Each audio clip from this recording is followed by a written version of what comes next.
Hello friends, आज हम लोग पढ़ने जा रहे हैं प्रतियोगिता दर्पण जुलाई 2025 महीने का दर्पण पढ़ने जा रहे हैं। प्रतियोगिता दर्पण जुलाई 2024 महीने का हिंदी मासिक। तो शुरू करते हैं हम लोग राष्ट्रीय घटनाक्रम से। तो राष्ट्रीय घटनाक्रम में कुछ न्यूज हैं। उसमें से पहला न्यूज है पहलगाम आतंकी हमले के प्रत्युत्तर में ऑपरेशन सिंदूर, संघर्ष विराम से पहले ही भारत का आतंकवाद को सशक्त जवाब। तो इसमें से जो मुख्य बिंदु है वो हम लोग पढ़ेंगे।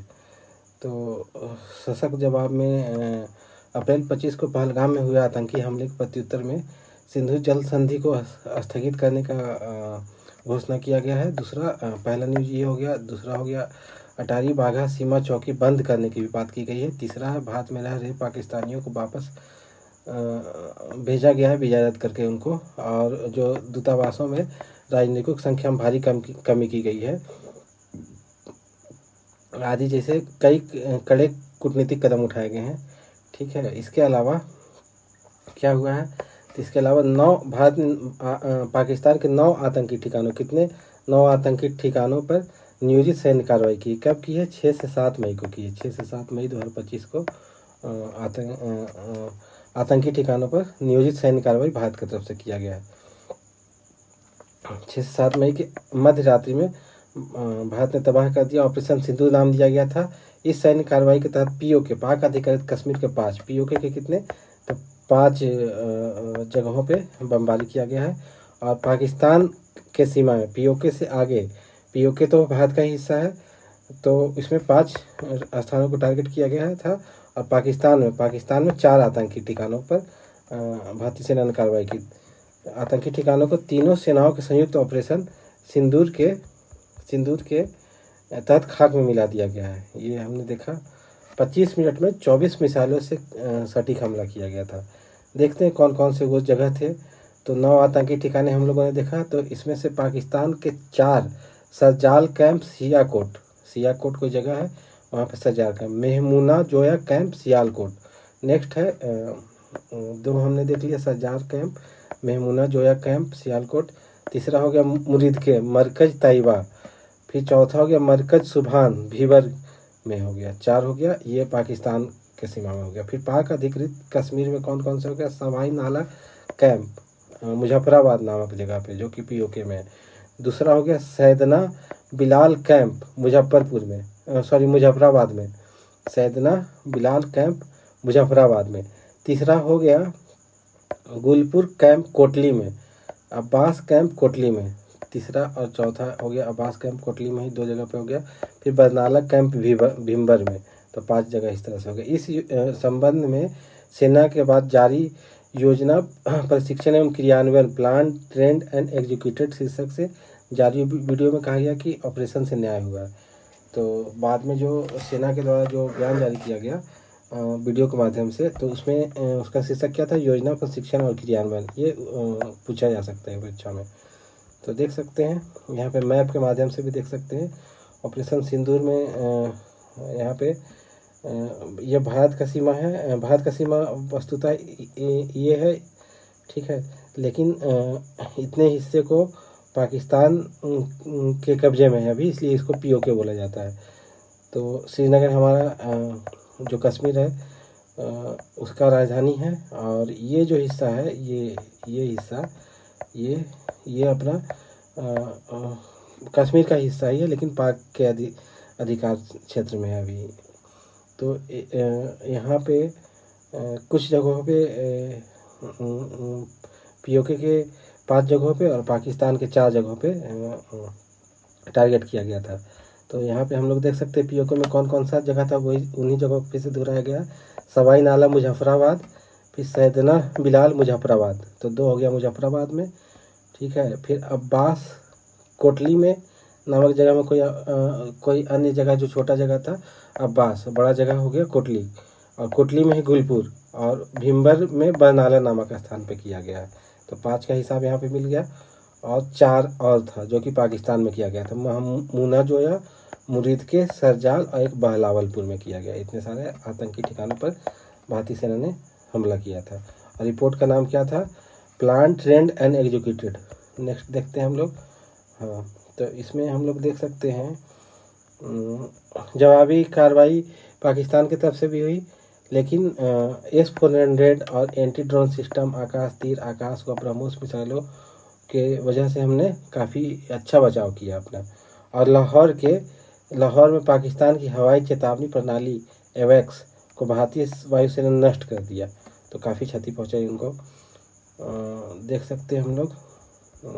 ये हो गया। फिर सेकेंड कॉलम में चलते हैं। हाँ, तो सेकेंड कॉलम में 10 मई शाम 5 बजे से जमीन, हवा और समुद्री सभी रास्तों से सभी तरह के हमले व सैन्य कार्रवाई बंद करने पर सहमति दोनों पक्षों में बनी। 10 मई को, 6 से 7 मई को हमला किया भारतीय सेना ने और 10 मई को आतंकी ठिकानों पर हमला किया। 10 मई को सीज फायर हो गया। तो ये 2 तिथि महत्वपूर्ण है। 6 से 7 मई वाला ज़्यादा महत्वपूर्ण है। तो देख सकते हैं, इसमें इम्पोर्टेंट नहीं है।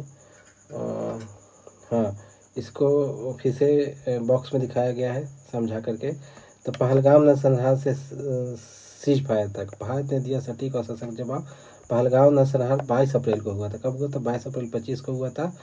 पाकिस्तान समर्थित आतंकियों ने वैशान पर्यटक स्थल पर फायरिंग की और 26 लोगों की मौत हो गया था। 26 पर्यटकों का वहाँ पे मौत हो गया था। स्थानीय भी थे, पर्यटक भी थे।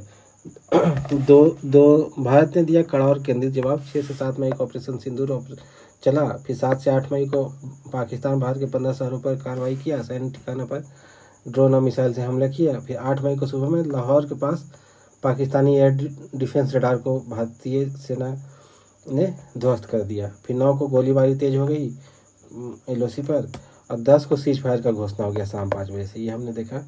अब देखते हैं नेक्स्ट न्यूज है भारत पाकिस्तान सीमा पर रिट्रीट सेरेमनी पूरा प्रारंभ।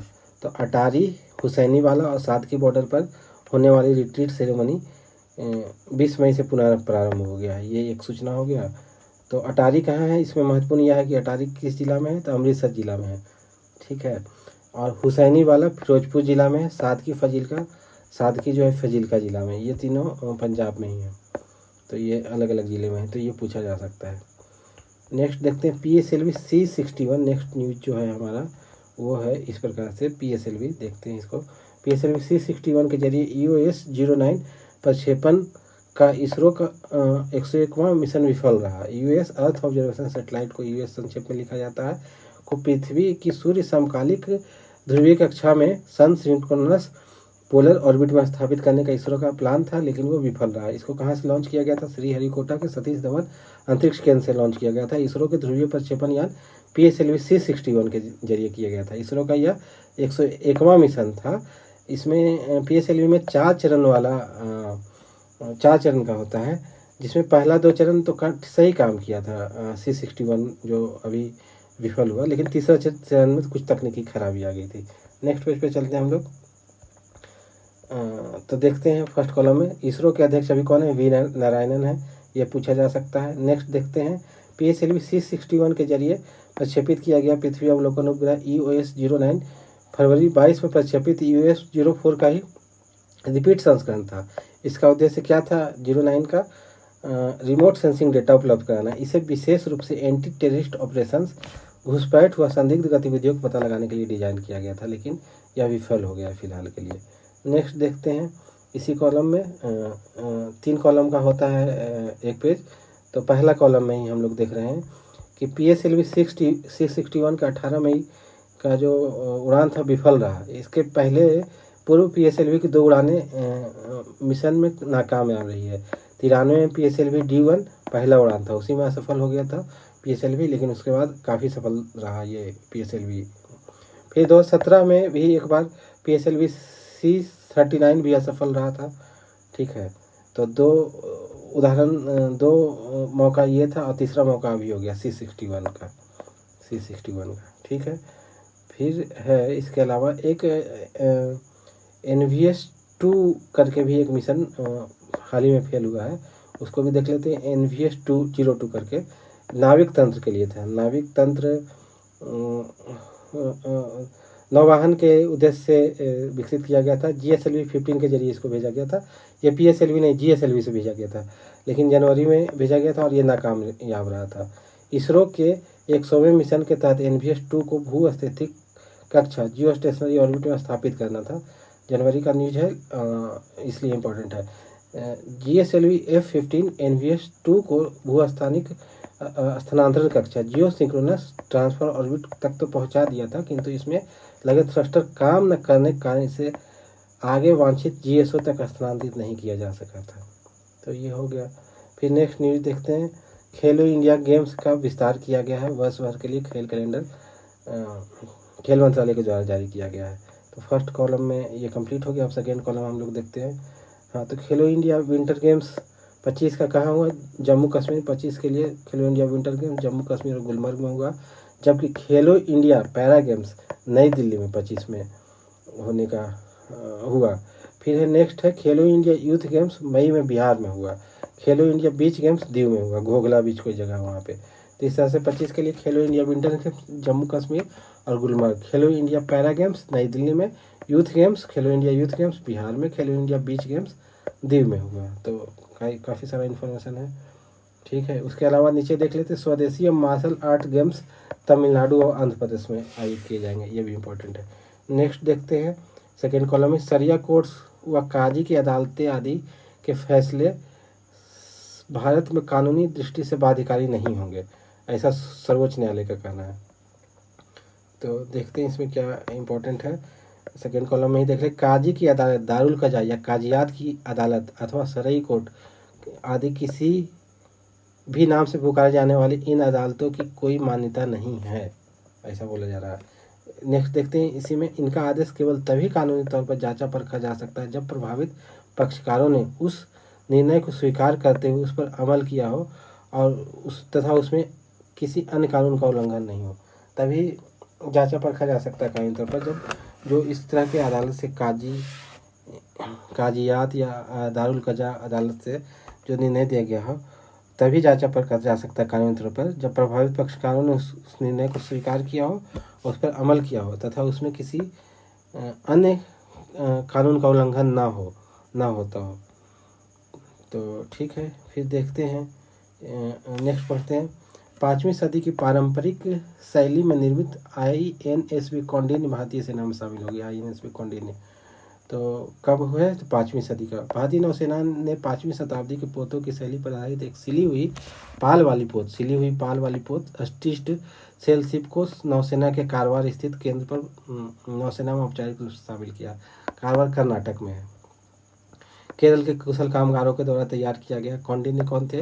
एक महान भारतीय नाविक थे जिन्होंने हिंद महासागर को पार करके दक्षिण पूर्व एशिया की यात्रा की थी। INSV कौंडिन्य को नौसेना में शामिल किए जाने के अवसर पर 21 मई को कारवार नौसेना बेस पर आयोजित कार्यक्रम की अध्यक्षता किन्होंने की? केंद्रीय संस्कृति मंत्री गजेंद्र सिंह शेखावत जी ने की थी। यही फोटो है। नेक्स्ट देखते हैं सिली हुई पाल वाली INSV कौंडिन्य अजंता की गुफाओं की पेंटिंग में दर्शाए गए जहाज पर आधारित है। अजंता की गुफा में भी इस तरह के पेंटिंग दिखाए गए थे। इसका शुरुआत कौन किए थे? इस परियोजना की शुरुआत संस्कृति मंत्रालय, भारतीय नौसेना और मैसर्स वोदी यूनिवर्सल ने किया था। नेक्स्ट देखते हैं इस प्रकार INSV कौंडिन्य का प्रत्येक तत्व भारत की समुद्री परंपरा को दर्शाता है। इस नौवाहन पोत के द्वारा गुजरात से ओमान तक, कहाँ से कहाँ तक? गुजरात से ओमान तक प्राचीन व्यापारिक मार्ग पर एक पार महासागरीय यात्रा इस वर्ष के अंत तक शुरू किए जाने की योजना है। सेकेंड पेज हम लोग का कंप्लीट हो गया राष्ट्रीय का। तीसरा पेज हम लोग देख रहे हैं। तो तीसरा पेज में पहला कॉलम हम लोग पढ़ेंगे अभी। तो पहले कॉलम में क्या लिखा हुआ? 18 राज्यों में पुनर्विकसित 103 अमृत भारत रेलवे स्टेशनों का वीडियो कॉन्फ्रेंसिंग के जरिए प्रधानमंत्री ने किया उद्घाटन। तो अभी देखते हैं हम लोग। तो योजना का लक्ष्य क्या है? रेलवे स्टेशनों को केवल ट्रेन पकड़ने के केंद्र ही नहीं बल्कि अधिक स्वच्छ, अधिक आरामदायक और उपयोग में आसान बनाना है। 21 में शुरू किया गया था। योजना कब शुरू किया गया था? वर्ष 21 में शुरू किया गया था। इस योजना के तहत चयनित रेलवे स्टेशनों के भवनों को उन्नत करना, यात्रियों की मदद के लिए बेहतर संकेत व सूचना प्रणाली स्थापित करना, लिफ्ट, एस्केलेटर, मुफ्त वाईफाई जैसे सुविधा होगा। पुनर्विकसित 103 स्टेशनों का राजस्थान के बीकानेर से वीडियो कॉन्फ्रेंसिंग के जरिए प्रधानमंत्री जी ने उद्घाटन किया। तो ये कुल कितने राज्यों में? 18 राज्य व केंद्र शासित प्रदेशों में 86 जिला में स्थित है। इस पर कितना खर्च होगा? तो 1100 करोड़ रुपया खर्च होगा, 1100 करोड़। बिहार में कौन कौन सी जगह है? पीरपैंती और थावे 2 जगह पे है, और काफ़ी सारे जगह पे है, यहाँ पे देख सकते हैं। नेक्स्ट है हाँ, तो फर्स्ट कॉलम हमारा हो गया, फर्स्ट कॉलम। हाँ, इसी न्यूज़ में जो अमृत भारत स्टेशन है तो सेकंड कॉलम में थोड़ा दिया हुआ है। अधिकांश पुनर्विकसित रेलवे स्टेशन भवनों का डिजाइन स्थानीय संस्कृति, विरासत व वास्तुकला से प्रेरित है। उदाहरण के लिए अहमदाबाद स्टेशन मोढेरा सूर्य मंदिर से प्रेरित है, जबकि द्वारका स्टेशन द्वारकाधीश मंदिर से प्रेरित है। इसी तर्ज पर उड़ीसा का बालेश्वर स्टेशन से भगवान जगन्नाथ मंदिर की थीम पर है। गुरुग्राम स्टेशन आईटी थीम पर है। फिर सेकंड कॉलम में देखते हैं न्यायिक सेवा की परीक्षा के लिए, न्यायिक सेवा की परीक्षा के लिए कम से कम 3 वर्ष के वकालत अनिवार्य कर दिया गया है। तो यही है, कम से कम 3 वर्ष का कानूनी प्रैक्टिस अनिवार्य कर दिया गया है। करने का फैसला मुख्य न्यायाधीश जस्टिस BR गवई और जस्टिस AG मसीह की पीठ ने अखिल भारतीय न्यायाधीश संघ की याचिका पर सुनवाई के पश्चात सुनाया है। 3 साल का ये कर दिया गया। पीठ ने कहा कि लॉ कलर के रूप में अनुभव को भी 3 वर्ष की प्रैक्टिस के अनुभव के रूप में गिना जा सकता है। ठीक है, सेकेंड कॉलम भी हमारा पूरा हुआ। हाँ, अब थर्ड कॉलम में चलते हैं हम लोग। तो 5 विदेशी विश्वविद्यालयों को भारत में कैंपस स्थापित करने के लिए आशय पत्र जारी किया गया है। तो नई राष्ट्रीय शिक्षा नीति 2020 में भी कहा गया है कि विदेशी विश्वविद्यालयों को पैसा देश में स्थापित करने को सहूलियत प्रदान किया जाएगा। तो इसके हिसाब से ऑलरेडी हमारे यहाँ 3 विश्वविद्यालय स्थापित थे या उनका कैंपस यहाँ पे काम कर रहे थे। तो पहला था ऑस्ट्रेलिया के वोलोंगोंग, दूसरा था डीकिन यूनिवर्सिटीज ऑस्ट्रेलिया का वोलोंगोन, और ऑस्ट्रेलिया का है डीकिन यूनिवर्सिटी के परिसर गांधीनगर में गिफ्ट सिटी में संचालित है। ठीक है, जबकि ब्रिटेन के साउथहैम्पटन यूनिवर्सिटी के गुरुग्राम स्थित परिसर में शैक्षणिक कार्यक्रम 2025 में प्रारंभ होने की संभावना है। तो 3 के लिए पहले से ही तैयारी था, लेकिन अब नया 5 आया है। नया 5 कौन सा है? Illinois institute of technology IIT, ये अमेरिका का है, ठीक कॉलेज है, यूनिवर्सिटी है। नेक्स्ट है, दूसरा है क्या है? University of Liverpool United kingdom का है। तीसरा है वेस्टर्न सिडनी यूनिवर्सिटी ऑस्ट्रेलिया का है। विक्टोरिया यूनिवर्सिटी ऑस्ट्रेलिया का है। ट्यूटो यूरोपियो डी डिजाइन इटली, पहला हो गया Illinois institute of technology university of Liverpool दूसरा। तीसरा हो जाएगा वेस्टर्न सिडनी यूनिवर्सिटी ऑस्ट्रेलिया, चौथा हो जाएगा विक्टोरिया यूनिवर्सिटी ऑस्ट्रेलिया, पाँचवा होगा इंस्टीट्यूटो यूरोपियो डी डिजाइन इटली। ठीक है, इन विदेशी विश्वविद्यालयों में Illinois institute of technology Bharat में कैंपस स्थापित करने वाली पहली अमेरिकी यूनिवर्सिटी बन जाएगी। नेक्स्ट देखते हैं western Sydney university WSU technology और रिसर्च में पढ़ाई के लिए ख्याति प्राप्त है। उत्तर प्रदेश के ग्रेटर नोएडा को कैंपस लोकेशन के रूप में चुना है। Istituto Europeo di Design fashion, visual arts और कम्युनिकेशन के लिए इटली में प्रसिद्ध है। यह 5 विश्वविद्यालय 26-27 तक भारत में अपने कैंपस संचालित करने की योजना बना रहे हैं। और एक बॉक्स छूट गया था इसी पेज पे, तो इसको देख लेते हैं हम लोग। राष्ट्रपति निकेतन देहरादून स्थित राष्ट्रीय आवास 24 जून से आम जनता के लिए खुलेगा। तो ठीक है, देहरादून में राष्ट्रपति निकेतन है तो उसको आम जनता के लिए खोला जा रहा है। ये एक छोटा सा न्यूज़ है। तो कहाँ है? तो देहरादून में। नेक्स्ट देखते हैं राज्य समाचार में हम लोग देख लेते हैं। ये यूपी का है। लघु एवं सीमांत किसानों को सस्ते दर पर ऋण उपलब्ध कराने के लिए मुख्यमंत्री कृषक समृद्धि योजना हो गया। मध्य प्रदेश का कुछ न्यूज़ है। गोरखपुर में चौथा अंतर्राष्ट्रीय स्टेडियम, क्रिकेट स्टेडियम देख लेते हैं। आगे बिहार का देख लेते हैं। गया शहर का नाम गया जी हो गया है, यही एक न्यूज़ है इसमें छोटा सा। और है विनोद सिंह गुंजियाल राज्य के नए मुख्य निर्वाचन अधिकारी बन गए, विनोद सिंह गुंजियाल। नेक्स्ट देखते हैं झारखंड में 3 रेलवे स्टेशन अमृत स्टेशन बना दिए गए। राजमार्ग, देवघर स्थित शंकरपुर और गोविंदपुर रोड। ठीक है, आगे बढ़ते हैं। अंतर्राष्ट्रीय घटनाक्रम को हम लोग देखते हैं। अंतर्राष्ट्रीय घटनाक्रम में कई सारा न्यूज़ है, तो सेकंड कॉलम से शुरू करते हैं इसका। अंगोला के राष्ट्रपति JAO मैनुअल गोंकाल्वेस लोरेंको की भारत यात्रा होगी। अंगोला के राष्ट्रपति का क्या नाम है? जो आओ मैनुअल गोंकाल्वेस लोरेंको। तो भारत यात्रा इनका हुआ है। तो वही नाम रिपीट किया गया फिर से। फिर है 2 से 4 मई को। कब से कब हुआ? 2 से 4 मई 2025 को किया गया। 38 साल के अंतराल के बाद आयोजित हुआ यह यात्रा। ठीक है। भारत और अंगोला राजनीतिक संबंधों के 40वां वर्षगांठ भी मना रहे हैं। तो यहाँ पे फोटो देख सकते हैं, प्रधानमंत्री मोदी जी हैं और अंगोला के राष्ट्रपति लोरेंको हैं। नेक्स्ट देखते हैं।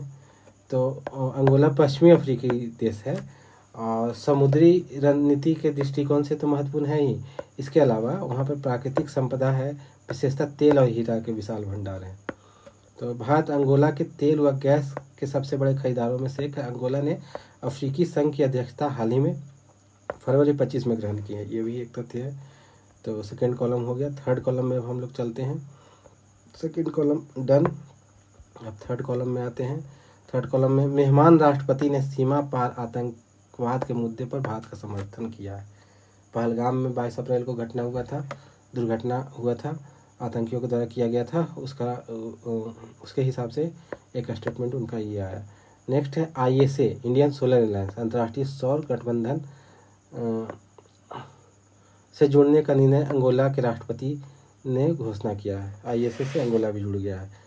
कौन सा वहाँ सदस्य होगा? 123वां सदस्य होगा। भारत के अन्य पहलों कोalition फॉर डिजास्टर रेजिलियंट इंफ्रास्ट्रक्चर, ठीक है, आपदा प्रबंधन से जुड़ा चीज़ है ये। बिग कैट अलायंस और ग्लोबल बायोफ्यूल अलायंस से भी जुड़ने के लिए प्रधानमंत्री मोदी ने अंगोला को आमंत्रित किया है।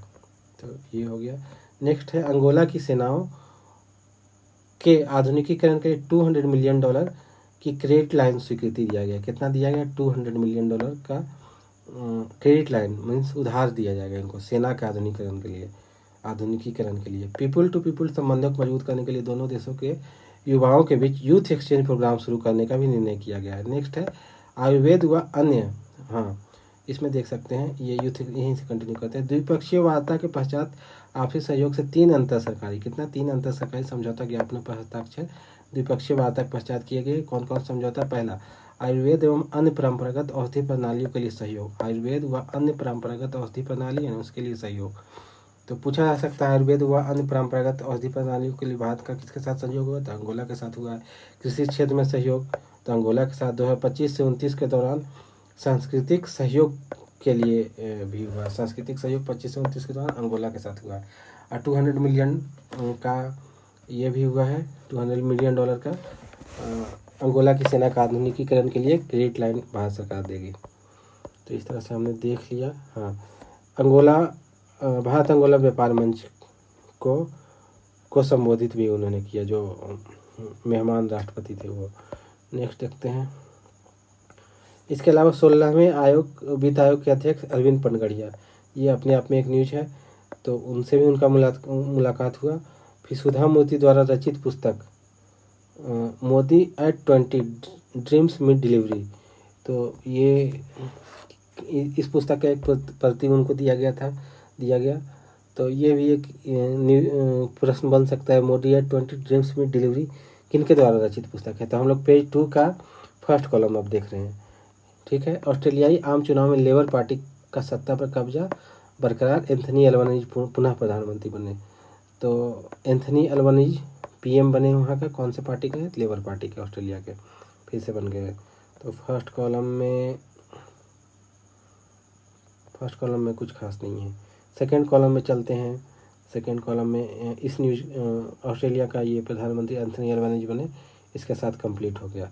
अब सेकंड कॉलम में एक और जगह है, कनाडा देश में नए चुनाव के पश्चात लिबरल पार्टी, कौन से पार्टी? लिबरल पार्टी के मार्क कार्नी प्रधानमंत्री पद पर बरकरार रहेंगे। मार्क कार्नी लिबरल पार्टी के हैं।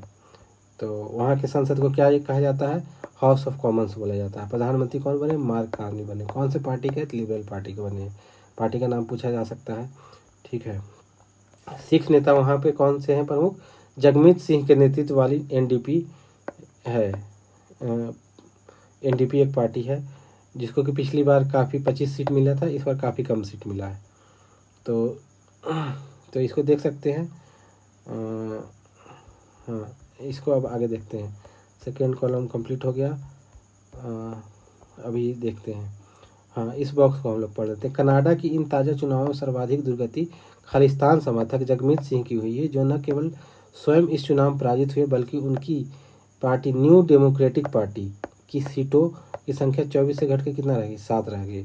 पीछे देखे थे, हाँ 24 सीट था उनका, वहाँ पे 25 लिखा हुआ है यहाँ पे, लेकिन यहाँ पे कितना लिखा हुआ, 24 सीट था, इसे घट के 7 रह गया। सीटों की संख्या में इस गिरावट के चलते नेशनल पार्टी का दर्जा भी एनडीपी ने खोज दिया है। जगमीत सिंह की अध्यक्षता वाली जो है नेशनल पार्टी के दर्जे के लिए कम से कम 12 सीट होना आवश्यक है। पिछले चुनाव के पश्चात 24 सीटों के साथ एनडीपी किंग मेकर की भूमिका थी। इसके समर्थन से जस्टिन ट्रूडो ने लिबरल सरकार का गठन 2021 में किया था। सिख समुदाय, जिसकी आबादी कितनी है कनाडा में 2.1%, ने अपनी राजनीति में चमकाने के लिए खालिस्तान मूवमेंट में सक्रिय रहे जगमीत सिंह पर प्रतिबंध भारत ने सरकार ने आरोपित किया हुआ है। हो गया सेकंड थर्ड कॉलम का भी काम खत्म हो गया। अब ये पेज पूरा हुआ। अब देखते हैं नेक्स्ट। नेक्स्ट पेज में 3 कॉलम इसमें भी है, तो फर्स्ट कॉलम से शुरू करते हैं। कमला प्रसाद बिसेसर दूसरी बार त्रिनिदाद टोबैगो की प्रधानमंत्री बन गई है। कैरेबियाई देश का क्या नाम है, त्रिनिदाद टोबैगो। तो इनका पार्टी का क्या नाम है, यूनाइटेड नेशनल कांग्रेस, यूएनसी नाम है। कमला प्रसाद बिसेसर को देख सकते हैं यहाँ पे, दूसरी बार सरकार का गठन इन्होंने किया है। फर्स्ट कॉलम में ही हम लोग देखते हैं। राष्ट्रपति का क्या नाम है, वहाँ के राष्ट्रपति का नाम है क्रिस्टीन कार्ला कंगालू। नेक्स्ट देखते हैं। हाँ, बॉक्स में हम लोग देख सकते हैं त्रिनिदाद एवं टोबैगो के प्रधानमंत्री कमला प्रसाद बिसेसर का जन्म यद्यपि त्रिनिदाद के एक शहर में हुआ था, उनके पूर्वज मूलतः कहाँ के थे, बिहार के थे। उनके पूर्वज बिहार के भेलूपुर गांव के हैं। पिछली बार 10 से 15 के दौरान प्रधानमंत्री रहते हुए अपने पैतृक गांव का पता लगाकर 2012 में भेलूपुर जाकर दूर के रिश्तेदारों से उन्होंने मुलाकात भी थी। भेलूपुर बिहार के इनके पूर्वज थे। नेक्स्ट देखते हैं। सलमान रुश्दी पर जानलेवा हमला करने वाले अमेरिकी अदालत पर करने वाले को अमेरिकी अदालत के द्वारा 25 साल के कारावास की सजा दी गई है। तो भारतीय मूल के लेखक हैं, क्या नाम है, सलमान रुश्दी। 2022 में जानलेवा हमला हुआ था। लेबनानी अमेरिकी नागरिक हादी मतार सेकेंड कॉलम में चलते हैं, को न्यूयॉर्क की एक अदालत ने 25 वर्ष का कारावास 16 मई को सुनाया है। नेक्स्ट देखते हैं। इसी में सलमान रुश्दी ने इस्लाम का अपमान किया था। इसी के चलते अगस्त 2022 में एक कार्यक्रम में मतार ने सलमान रुश्दी पर चाकू से हमला किया। ज्ञातव्य एक सलमान रुश्दी एक उपयुक्त जानलेवा हमले के लिए विवादित हुए उपन्यास द सैटनिक वर्सेस को 1988 में पहली बार प्रकाशित होने से 45 वर्ष पश्चात हुआ था। फिर से पढ़ते। ज्ञातव्य है कि सलमान रुश्दी पर उपयुक्त जानलेवा हमला उनके विवादित हुए उपन्यास द सैटनिक वर्सेस के 1988 में पहली बार प्रकाशित होने के 35 वर्ष बाद हमला हुआ था। सैटनिक वर्सेस के कंटेंट्स को इस निंदा वाला बताते हुए कुछ देशों ने प्रतिबंधित कर दिया था। 1989 में ईरान के सर्वोच्च नेता रूहोल्लाह खुमैनी ने मुसलमानों को रुश्दी को मारने का आदेश देते हुए फतवा भी जारी किया था। तो ये न्यूज़ भी हो गया सेकंड कॉलम में। अगला न्यूज़ क्या देख रहे हैं हम लोग, विश्व प्रेस स्वतंत्रता सूचकांक 2025, भारत का 180 देशों में 151वां स्थान है, 180 देशों में। ठीक है, तो इसको कौन जारी करता है, फ्रांस के एक गैर सरकारी संगठन रिपोर्टर्स सैन फ्रंटियर्स, RSF, अंग्रेजी नाम रिपोर्टर्स विदाउट बॉर्डर्स के द्वारा जारी किया जाता है।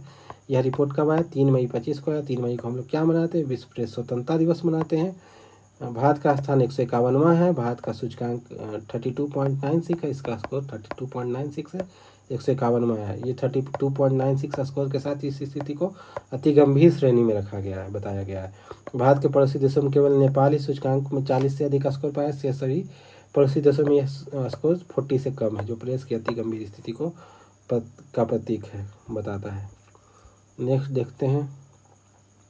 बॉक्स में देख लेते हैं। किसी देश के लिए विश्व प्रेस स्वतंत्रता सूचकांक का मान 0-100 के बीच होता है। 85 से ज़्यादा हो तो अच्छा बोलते हैं, 70 से 85 संतोषजनक, 55-70 समस्यात्मक, 40 से 45 अगर रहे तो मुश्किल डिफ़िकल्ट, 40 से कम रहे तो अति गंभीर वाले श्रेणी में ही भारत और अन्य देश आते हैं दक्षिण एशिया के, नेपाल को छोड़ करके। केवल 7 देशों की स्थिति अच्छी है। अच्छी में इन द सेंस 85 से ज़्यादा स्कोर है उनके पास। इसी ये में देखते हैं, आगे पढ़ते हैं हम लोग। 180 देशों के रैंकिंग में नेपाल 90 स्थान, श्रीलंका 149, पड़ोसी देशों की स्थिति देख लेते हैं। बांग्लादेश 149 की में भी स्थिति भारत से बेहतर है। नेपाल, श्रीलंका और बांग्लादेश की स्थिति हमसे बेहतर है। भूटान 152 हमसे पीछे है। बांग्लादेश, भूटान हो गया, बांग्लादेश का तो खैर ठीक है, हमसे थोड़ा बेहतर है। भूटान 152, पाकिस्तान 158, म्यांमार 169, चीन 178। फ्रीडम ऑफ प्रेस के मामले में सबसे खराब स्थिति वाले 3 देश चीन, उत्तर कोरिया, इरिट्रिया हैं। 180वां इरिट्रिया है ही है। तो हम लोग देख सकते हैं विश्व प्रेस स्वतंत्रता सूचकांक में, सूचकांक के आधार पर विभिन्न देशों की रैंक देख सकते हैं। तो पहला नॉर्वे है, 92.31 है। तो इस तरह से ये हो गया। शेष पृष्ठ 91 पे चलते हैं, देखते हैं।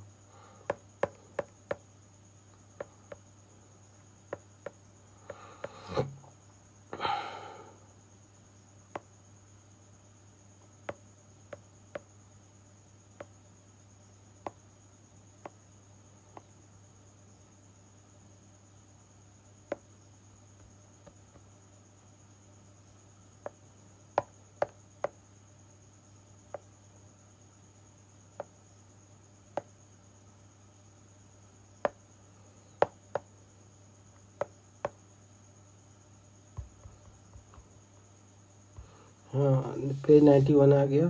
तो इसमें हम लोग देखते हैं कि सबसे नीचे के देश में सबसे बुरी स्थिति इरिट्रिया की है। 180वां स्थान इरिट्रिया का है। भारत का स्थान 151 और स्कोर 32.96 है। शीर्ष स्थान नॉर्वे का है, हमने उधर भी देखा था, ठीक है। अब वापस चलते हैं हम लोग।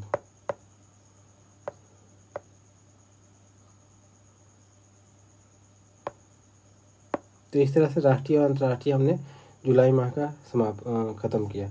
ठीक, धन्यवाद मित्रों।